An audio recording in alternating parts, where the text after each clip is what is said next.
So let's talk about one of the biggest infrastructure challenges you can possibly imagine. We're talking about completely rewiring an entire country's energy grid, all to fight climate change and get to net zero. It's an absolutely massive job, and it's filled with some mind-boggling complexity and costs that, well, they're going to affect every single one of us. So let's just get right into it. How do you do that? I mean, this isn't just about swapping out a few old power plants. No, you have to rethink the entire system, from those gigantic wind farms spinning out in the North Sea, right down to the charger for the electric car parked in your driveway. And for decades, Britain's way of handling this has been, well, let's just say it's been pretty broken. And here is the price tag for that broken system. We're talking over £2 billion a year. That's how much it costs just to manage the gridlock on the current network.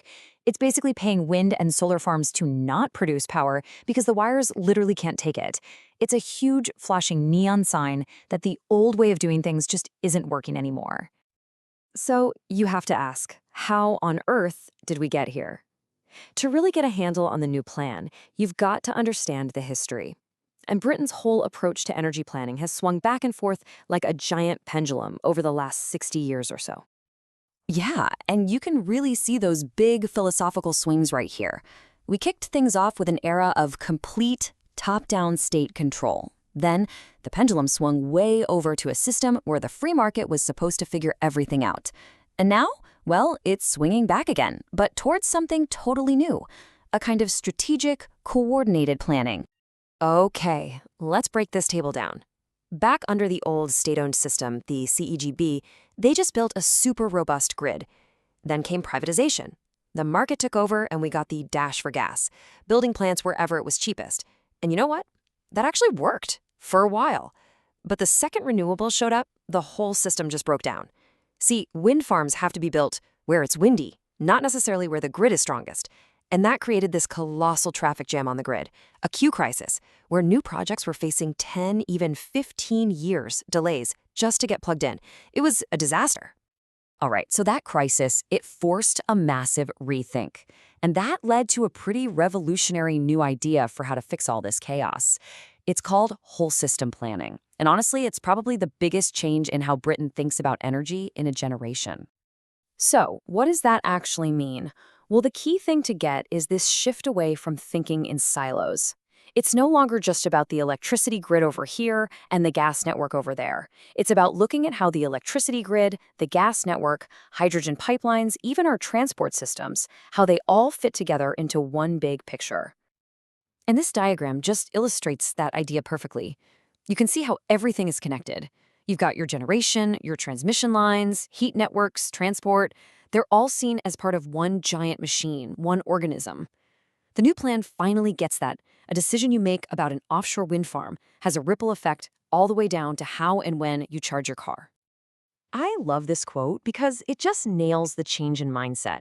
It's the difference between this very local, tactical view versus a truly national, strategic one.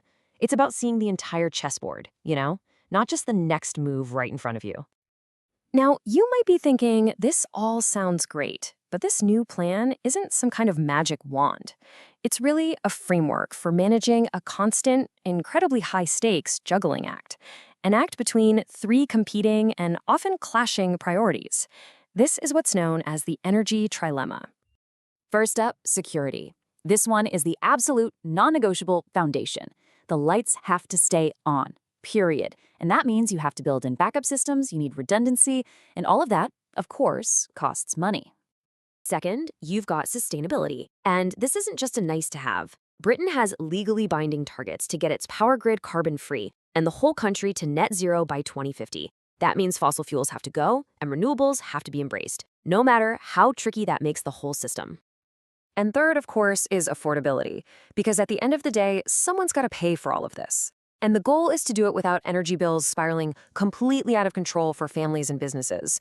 I mean, a perfectly secure, perfectly green energy system is pretty useless if nobody can afford to turn the lights on. Okay, so here's the trilemma in action. A classic dilemma. You could build a gas plant, it's relatively cheap, it's quick, but it pollutes. Or you could build a nuclear plant, it's zero carbon, it's incredibly reliable, but it costs an absolute fortune and takes more than a decade to build. You see the problem, right? Planners are constantly having to make these kinds of trade-offs, trying to balance cost, carbon, and reliability. So you take this new whole system philosophy, you take these competing pressures. What's the single biggest practical change that comes out of all this? Well, it's a fundamental shift in when we actually build the grid. The old model was completely reactive. You'd wait for a developer to say, hey, I want to build a wind farm here. And only then would you start the decade-long process of building the power lines to connect it. It's insane when you think about it. The new model flips that completely on its head. It's anticipatory. It's a build it and they will come approach. Planners are now going to identify the best strategic spots for future renewables and build the grid infrastructure ahead of time. And if you're wondering if this is all just wishful thinking, well, they've run the numbers.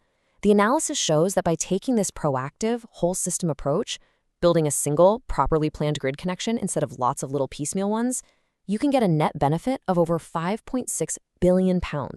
And that's just for a single project. So yeah, it's more expensive up front, but it is massively cheaper in the long run. And that brings us to the final and maybe the most crucial question of all. This whole build it and they will come thing means we're taking a calculated risk. We're investing billions to build infrastructure for a future that, isn't quite here yet. So we have to ask ourselves, is the risk of maybe building something in the wrong place greater than the guaranteed failure of not building what we desperately need to reach net zero? That's the fundamental gamble at the very heart of Britain's new energy future.